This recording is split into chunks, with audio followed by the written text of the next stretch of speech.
tapi dipakai orang lain. Nah, itu pidana itu. Begitu. Lalu berikutnya saya juga mencoba mengambil alih ijazah Jokowi.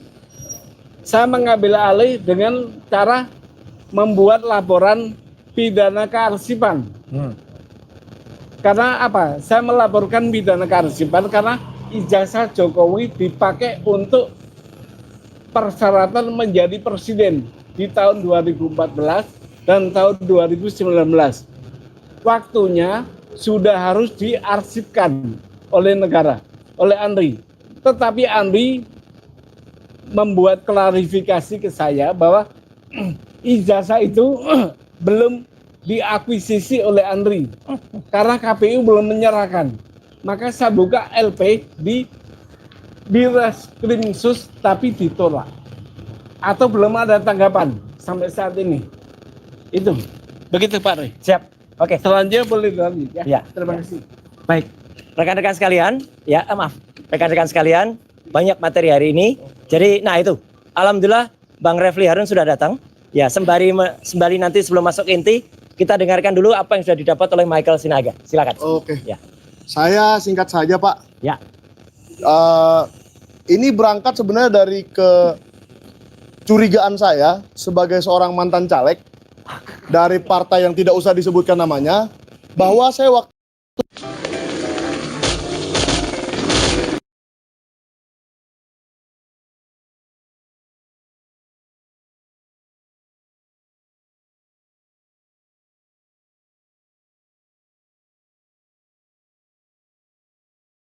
salinan ijazah yang ada di berkas PDI Perjuangan, saya dan Pak Roy menemukan perbedaan dengan salinan yang ada di KPU.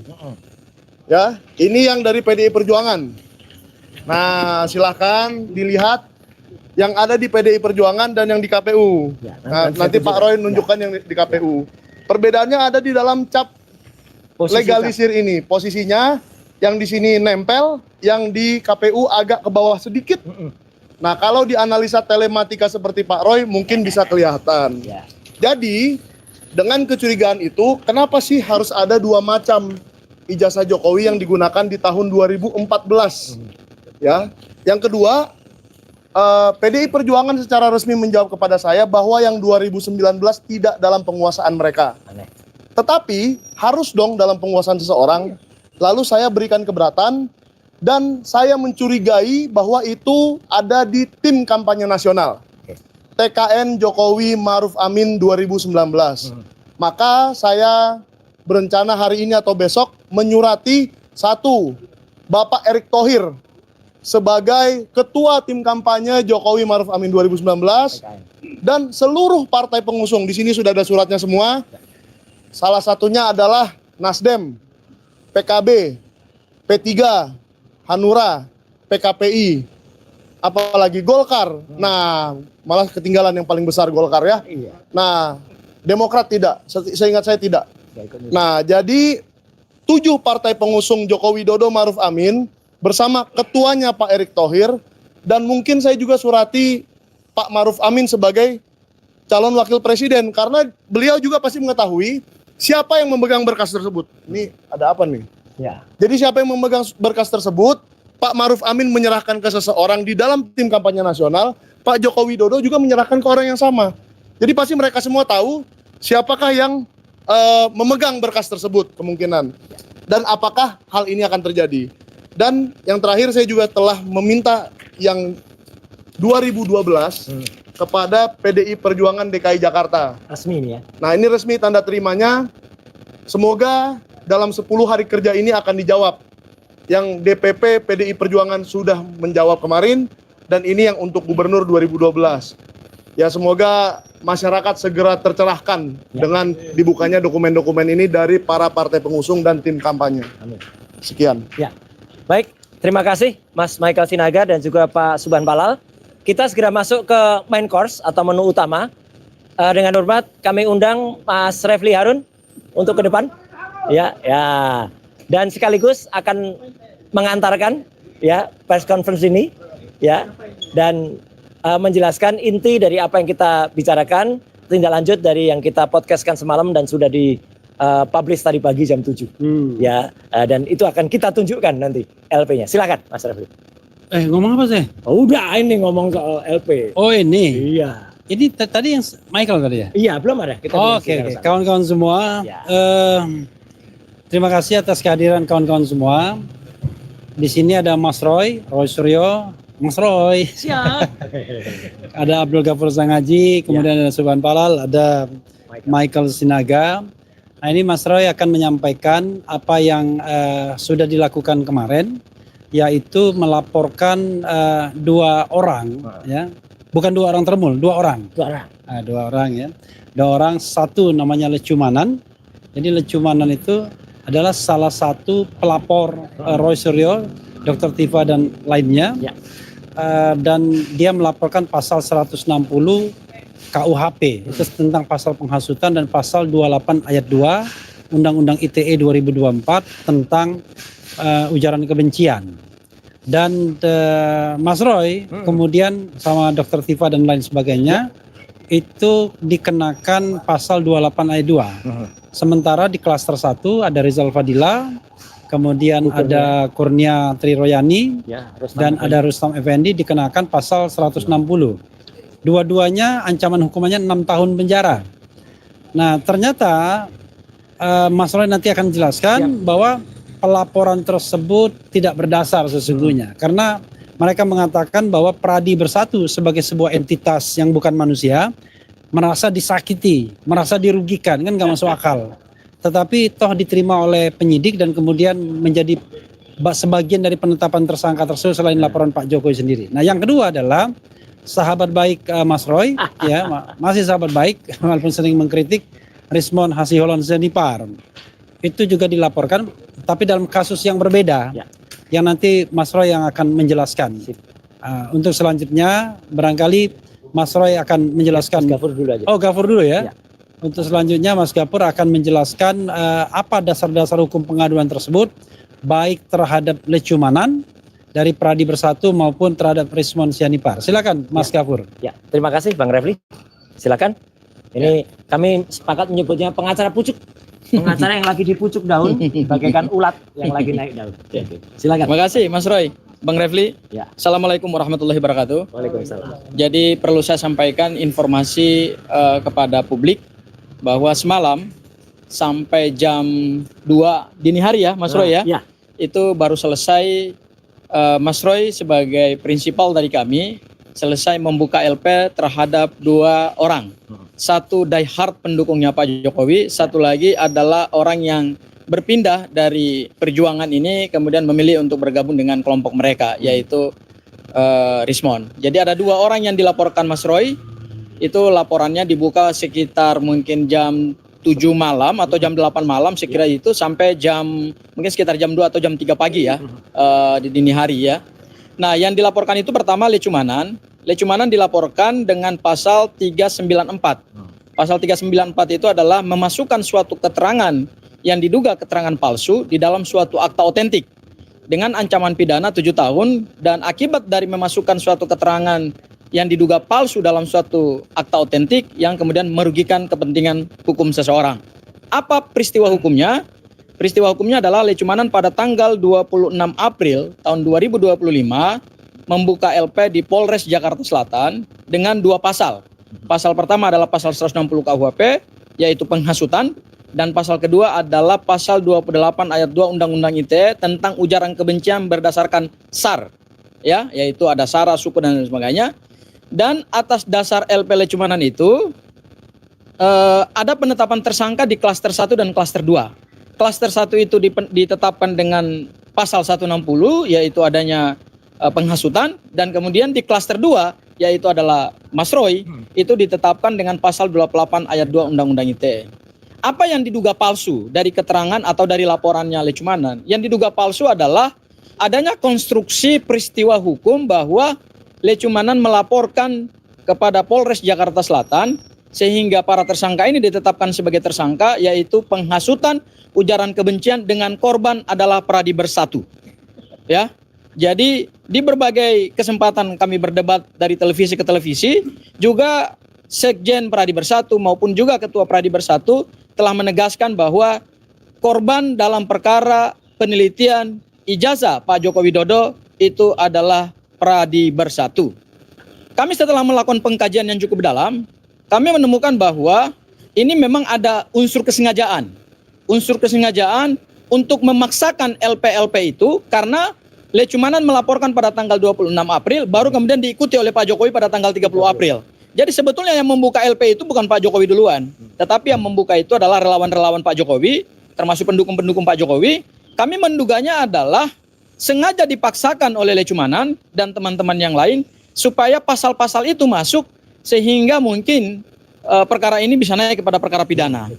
Seharusnya kalau mereka mau mengatakan bahwa Pradi Bersatu adalah korban dari hasil penelitian ijazah Pak Joko Widodo, pertanyaan kita kepada mereka, dan ini akan dikaji dan ini adalah materialnya secara hukum, apakah Pradi Bersatu itu adalah korban dari penghasutan dan ujaran kebencian?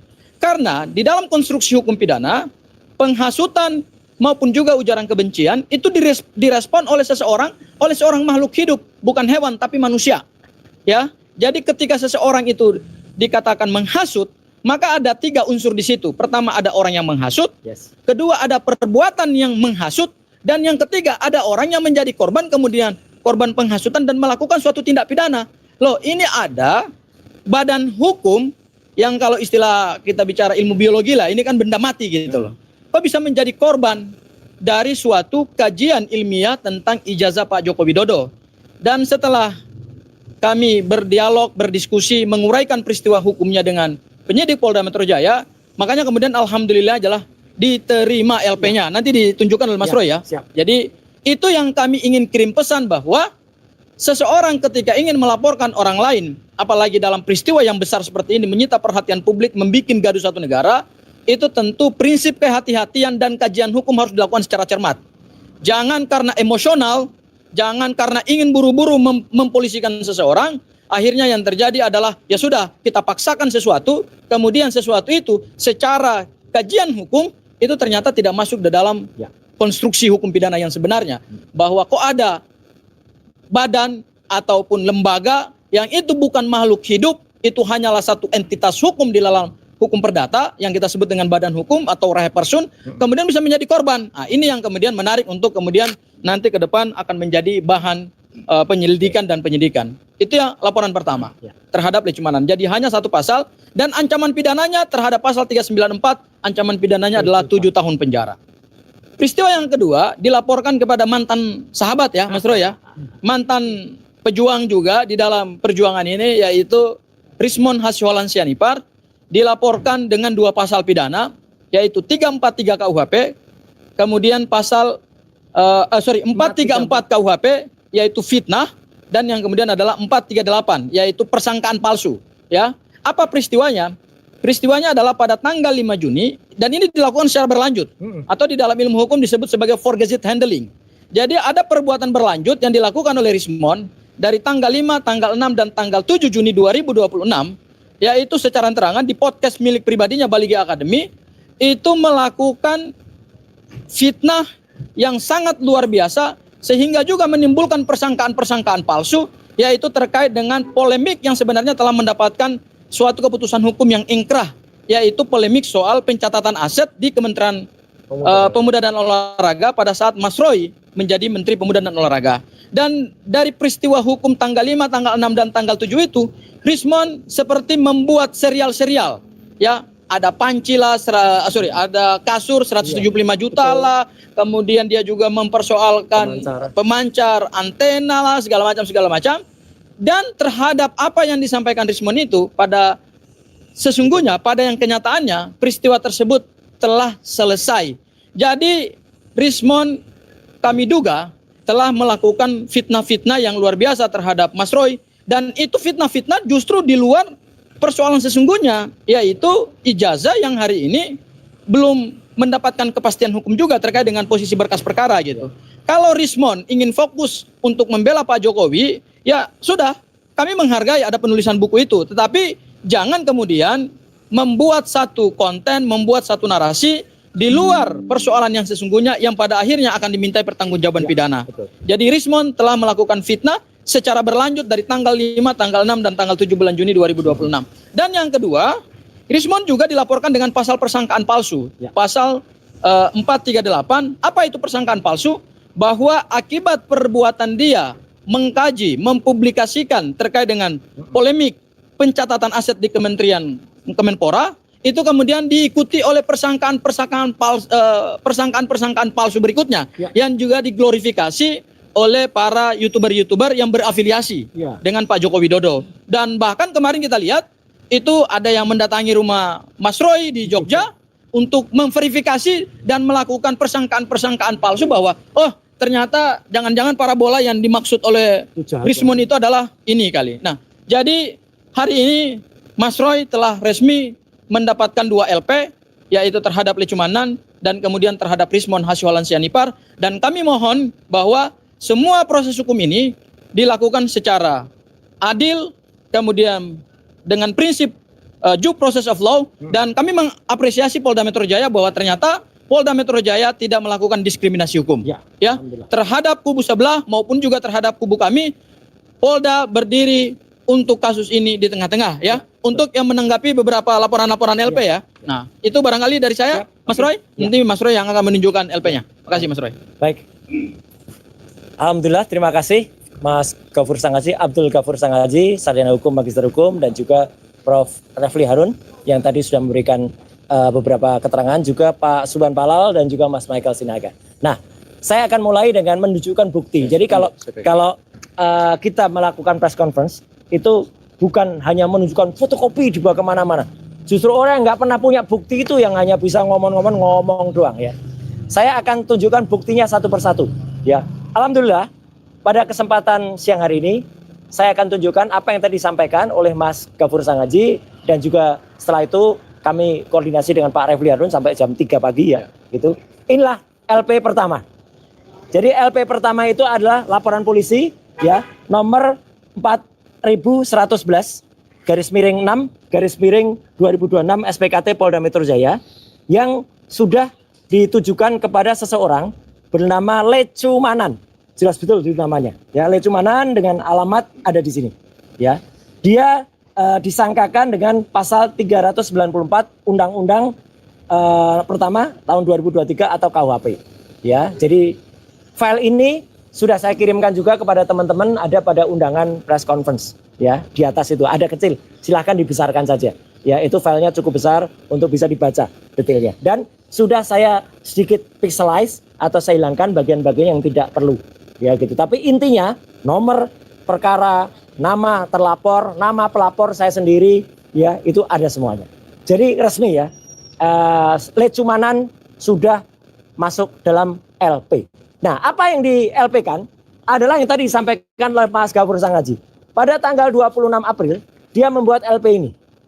Ya, ini. Jadi faktanya ada LP tanggal 26 April di Polres Jakarta Selatan. Di sini jelas betul. Dia itu melaporkan dengan korban yang namanya Peradi Bersatu. Nah, Peradi Bersatu itu apa? Korban. Korban apa? Ini organisasi. Nggak punya perasaan. Ya.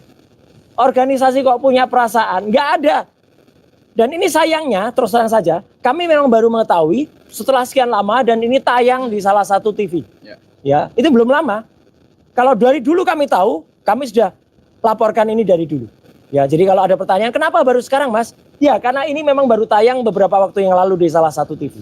Dan sebenarnya waktu gelar perkara, saya, Bang Refli, Mas Ghafur waktu itu sempat melihat sedikit singkat sekali di Polda, tapi kemudian tidak bisa kami lihat detailnya. Ternyata di sini jelas betul. Korbannya adalah Peradi Bersatu. Sungguh suatu hal yang tidak masuk akal. Makanya kami menyesuaikan dengan, silakan Mas. Dengan apa yang sudah kami janjikan kemarin. Nih, Lecumanan ini memang berkali-kali orang ini. Ya, dulu juga ikut dalam hoax. Katanya ada uang sekian miliar diterima saya. Itu belum kami laporkan. Catatan, belum kami laporkan. Ya, bukan berarti tidak. Belum kami laporkan. Kemudian ini janji kami kemarin.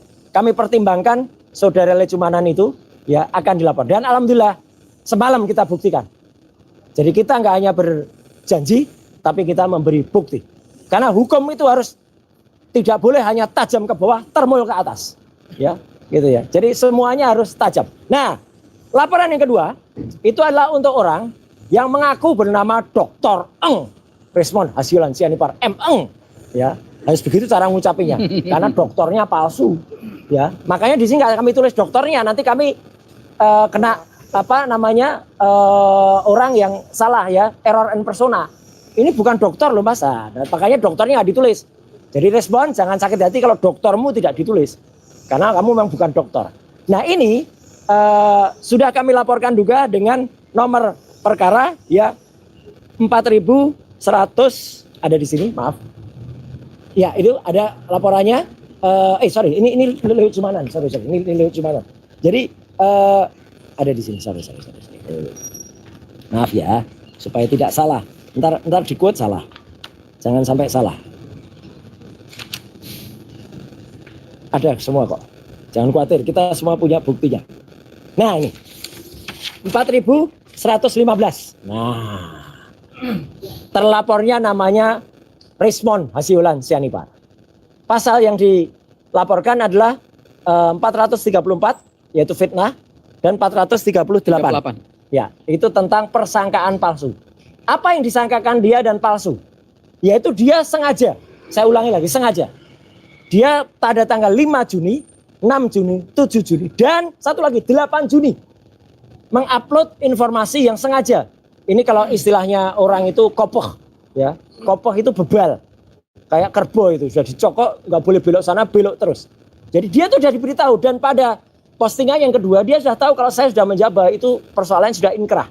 Tapi dia tetap terus. Artinya orang ini sudah diberitahu, Mon, yang kamu lakukan itu salah. Itu sudah inkrah, ngeyel dia. Berarti orang sudah diberitahu, saya sudah memberitahu kalau itu salah, dia tetap terus, maka jawabannya adalah laporan polisi. Ya, saya sudah memberitahu loh, bukan kami tidak memberitahu. Nah, apa yang dia lakukan? Ini. Jadi dia itu membuat fitnah dengan berseri. Ini 4 tayangan yang berbeda harinya semua.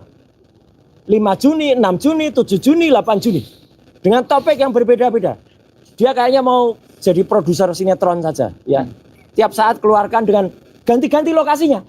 Yang pertama ada di Coffee Bean, yang kedua ada di tempat mana, kafe Suki atau apa mana, dan dia ganti-ganti terus. Jadi dia itu punya mens rea, punya kesengajaan untuk membuat ini. Persangkaan palsunya apa? Ini yang fatal.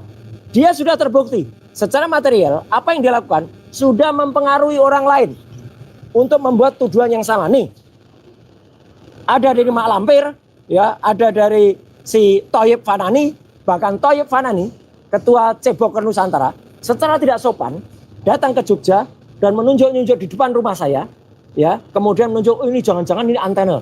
Enggak gitu. Gayanya begitu, padahal maksudnya menuduh. Padahal antena rumah saya itu sudah ada sejak sebelum tahun 2000. Kemudian tidak hanya satu rumah saya yang didatangi, 2 rumah saya didatangi. Ya, jahat banget ini. Padahal dia juga sebenarnya mendatangi, kalau dia mau, ternyata dia mendatangi juga rumah sakit milik almarhum ayah saya yang kami kelola sekarang. Jadi itu kenapa saya MKes ya. Kami mengelola rumah sakit, namanya Rumah Sakit Jiwa Puri Nirmala. Kalau dia mau sebenarnya dia tinggal masuk saja. Saya terima sebagai pasien VIP, gratis. Ya, dia nggak masuk, dia cuma di luar. Ada ambulannya, dia hanya di luar nunjuk-nunjuk. Ini kan jahat banget orang ini. Bahkan mengambil keterangan dari orang-orang dan ngambil, dipilih, diedit mana yang merugikan saya. Misalnya dia pilih yang merugikan tuh, oh yang saya kemarin Idul Adha nggak ke Jogja. Iya, karena saya Idul Adha mengkorban itu di Jakarta. Dia pilih itu sebagai diksi yang menyesatkan. Kemudian mengatakan, oh dulu bapaknya Rama ini anaknya nggak pernah keluar rumah. Memang kalau saya di Jakarta kan yang memang nggak ada di Jogja. Jadi orang namanya Thoyib Fanan ini jahat banget. Kemudian ada juga orang namanya ini Parbelak ini. Ya, ini juga mengglorifikasi hal yang sama. Jadi ini bukti bahwa apa? Apa yang dilakukan oleh si Resmond itu sudah mempengaruhi orang lain. Padahal apa?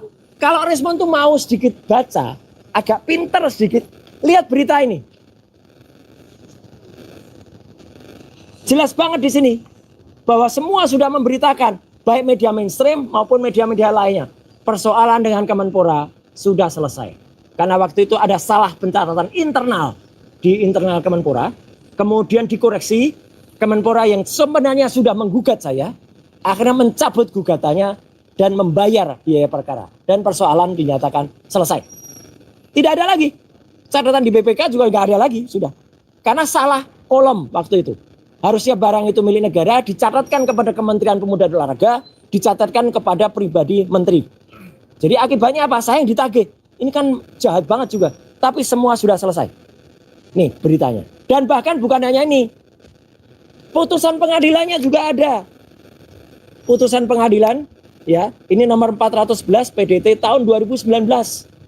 Yang jelas banget di situ menyebutkan orang namanya Imam Nahrawi, Menteri Pemuda dan Olahraga ke-12, pengganti saya Menteri Pemuda dan Olahraga ke-11, tadinya menggugat saya, ini melawan saya, sudah kemudian mencabut gugatan nih pada perkara pokok.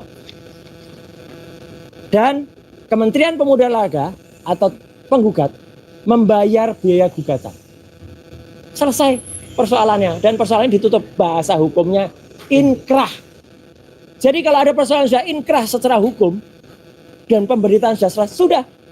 Si dokter palsu Rismon itu ya sengaja membaca berita-berita lawas, berita tahun 2019 dan berita-berita sebelumnya. Sehingga apa? Sehingga dia itu terplesetkan atau tersesatkan dengan pemberitaan, tersesatkan dengan pemberitaan yang salah. Padahal harusnya dia tidak demikian. Dia sedikit agak cerdas saja. Dia sudah bisa baca berita 2019. Semua media juga sudah menuliskan, persoalannya selesai, itu tadi buktinya. Ya. Jadi kalau ibaratnya itu adalah dia mau membela ya orang namanya Petro ya. Nah. Dia mau membela Petro ini. Nah. Salah dia belanya. Bumi gonjang-ganjing, langit kelap-kelap, ini persoalan di bumi Nuswantoro. Ya, gitu. Ya, ini ada Petro yang makin pusing karena makin tidak jelas. Katanya P21 sudah seminggu ini dalam waktu dekat. Ya, wah dia sampai terbalik-balik begini dia. Nah muncullah Sengkuni. Sengkuni itu siapa? Sengkuni itu adalah tokoh pengkhianat besar dalam dunia pewayangan. Ada Sengkuni ini. Sengkuni Hasiholan Sianipar. Nah, inilah. Dan dia bersekutu dengan para buta-buta galak ini. Wah, ini buta-buta nih. Dia jadi raksasa jahat. Bahkan bukan hanya raksasa jahat dia. Dia sekarang berkumpul dengan teman-temannya. Ya, berhubung datangnya terlambat. Ya. Enggak kasihan, beliau itu pembinaan kita. Maka apa yang terjadi dengan orang-orang itu sekarang? Ya, itu bisa kita sebut adalah kabehnya adalah asu kabeh. Ya, sekian, terima kasih. Wassalamualaikum warahmatullahi wabarakatuh. Waalaikumsalam warahmatullahi wabarakatuh. Ya, Pak, aduh, ya ini. Ya, terima kasih. saya kira udah selesai ya. Ya. Cuma gini, ini diskusi untuk pengetahuan ya. Terserah mau di record apa enggak. Gini, kawan-kawan ya. Kalau kita lihat yang namanya pengaduan Lecumanan itu saya bacakan ya. Nama Lecumanan telah melaporkan dugaan tindak pidana terhadap ketertiban umum Undang-Undang Nomor 1 Tahun 1946 tentang KUHP sebagaimana dimaksud dalam pasal 160 Jungto pasal 228 ayat 2 Undang-Undang ITE yang terjadi di Jakarta. Ini ditutupi maksudnya ILC, Indonesia Lawyers Club. Ya. Rabu 23 April 2025 dengan terlapor atas nama Roy Suryo dan kawan-kawan. Bayangkan, Roy Suryo dan kawan-kawan. Pertanyaan saya, yang datang ke ILC itu siapa? Apakah Dr. Tifa datang di situ? Apakah Rismon datang pada waktu itu? Apakah Rizal Fadila atau datang pada waktu itu? Jadi cuman bicara Roy Suryo dan kawan-kawan.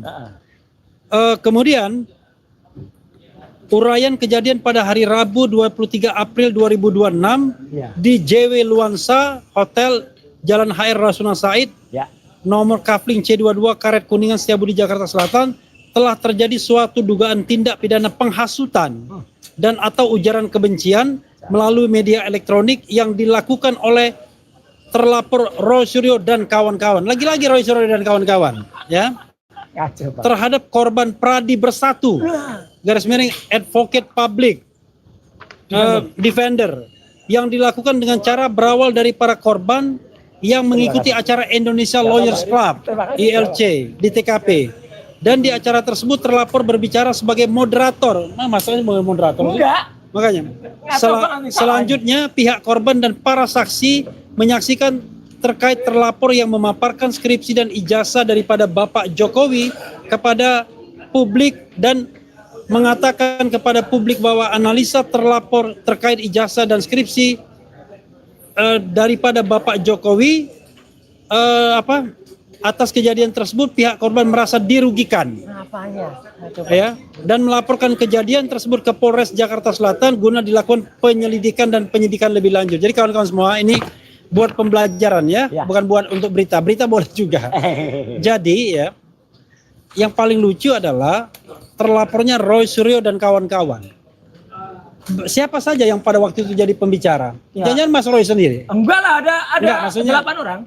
Tapi nggak ada dari yang disebut dengan kawan-kawan itu nggak ada kami. Jadi paling aneh kan ketika dilaporkan Roy Suryo dan kawan-kawan, yang saya pastikan pada waktu itu Dr. Tifa nggak ada. Nggak ada. Coba bayangkan, Dr. Tifa tidak ada, tapi Dr. Tifa dikenakan juga pasal 28 ayat 2. Betul. Bagaimana kita mempertanggungjawabkan penyidikan seperti ini? Bayangkan, dia ya, sekali lagi ya. Ini pakai logika kita. Dr. Tifa itu disangkakan pasal 28 ayat 2 Gimana atas laporan lecumanan. Ya. Dan pasal 28 ayat 2 ini adalah hanya dari laporan lecumanan. Ya. Laporan Samuel Swekin tidak ada, laporan Andi Kurniawan tidak ada, karena mereka cuma 160 KUHP semua. Ya. Oke. Termasuk Pak Jokowi juga nggak ada. Pak Jokowi nggak ada juga. Pak Jokowi melaporkan pasal 310 KUHP, 311 KUHP, kemudian pasal 27A Undang-Undang ITE, dan kemudian pasal 32 ayat 1 dan pasal 35. Jadi tidak ada mereka. Nah, kok bisa Dr. Tifa juga kemudian dikenakan pasal 28 ayat 2? Kan ngawur ini namanya. Oke, satu ya, kengawuran itu. Kami menyesalkan proses penyidikan yang sangat tidak profesional. Dan kedua adalah sudah jelas-jelas di sana didalilkan bahwa ya Pradi Bersatu merasa dirinya korban, merasa disakiti karena pemaparan Roy Suryo dan kawan-kawan katanya mengenai bahwa ijazah Jokowi palsu dan juga skripsinya. Bayangkan, Pradi Bersatu itu organisasi, bukan manusia, tetapi ya dia bukan natural person, tetapi dia kemudian merasa dirinya disakiti, merasa dirugikan dan lain sebagainya. Kok bisa diterima pelaporan seperti ini? Kan menunjukkan bahwa penyidik sangat tidak profesional. Kalau itu misalnya ya, ini kita kan challenge sebagai lawyer. Kalau itu misalnya hanya di Polres Jakarta Selatan, oke lah. Mungkin Polres Jakarta Selatan ya lalai atau sekedar menerima laporan. Tapi ketika laporan itu diintegrasikan ke Polda Metro Jaya dan tetap dimasukkan di sana, dan kita tahu bahwa orang-orang Pradi Bersatu adalah orang-orang yang paling sering memprovokasi agar Mas Roy ditahan dan lain sebagainya. Kita tahu kan orang-orangnya sering tampil di TV dan lain sebagainya, mengaku sebagai korban. Kok bisa penyidik memasukkannya? Makanya kemudian untuk memberikan pembelajaran kepada mereka agar tidak sembarang melaporkan tanpa legal standing yang jelas, itu ada dua paling tidak upaya hukum yang sudah dilaksanakan oleh Mas Roy, yang terkait Mas Roy, langsung maupun tidak langsung. Pertama adalah CLS, Citizen Lawsuit. Itu dilakukan oleh 9 jenderal, kemudian 6 kolonel, dan 2 warga negara biasa.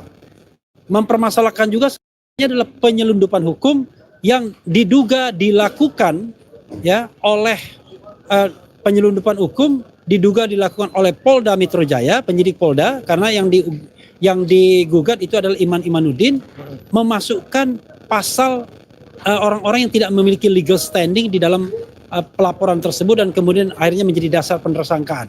Yang kedua, laporan langsung Mas Roy ke Polda Metro Jaya, walaupun nanti akan jeruk makan jeruk juga, tetapi tidak apa-apa, bagaimana kita menegakkan hukum, jelas-jelas bahwa dia kemudian mengatakan bahwa dia dirugikan, dan Mas Roy kemudian memberikan pembelajaran bahwa ini orang memasukkan keterangan yang palsu sesungguhnya. Itu yang bisa saya tambahkan sebagai pembelajaran kita, dan mudah-mudahan kawan-kawan aware bahwa proses penegakan hukum from the beginning kita mengatakan ini tidak fair ya. Karena itu kita sekuat-kuatnya mengatakan bahwa kita harus hentikan proses ini karena sejak awal sudah tidak imparsial, sudah tidak profesional. Karena itu kita berusaha keras agar kasus ini dihentikan, tetapi pemberian terhadap ijazah Jokowi harus terus dilakukan dengan forum-forum yang memang khusus dibuat untuk itu. Seperti misalnya gugatan CLS di Solo, atau misalnya yang dilakukan rekan Rizal Fadila dan lain-lain dengan tim pemburu ijazah palsunya yang melaporkan dugaan penggunaan ijazah palsu, tidak hanya Pak Jokowi tapi juga 3 nama lainnya. Nah, ini jadi pembelajaran bagi kita semua. Itu saja yang ingin saya tambahkan. Mudah-mudahan ini bermanfaat. Wassalamualaikum warahmatullahi wabarakatuh. Terima kasih. Ya. Thank you, Mas. Keren. Mikrofon. Boleh kalau mau ada yang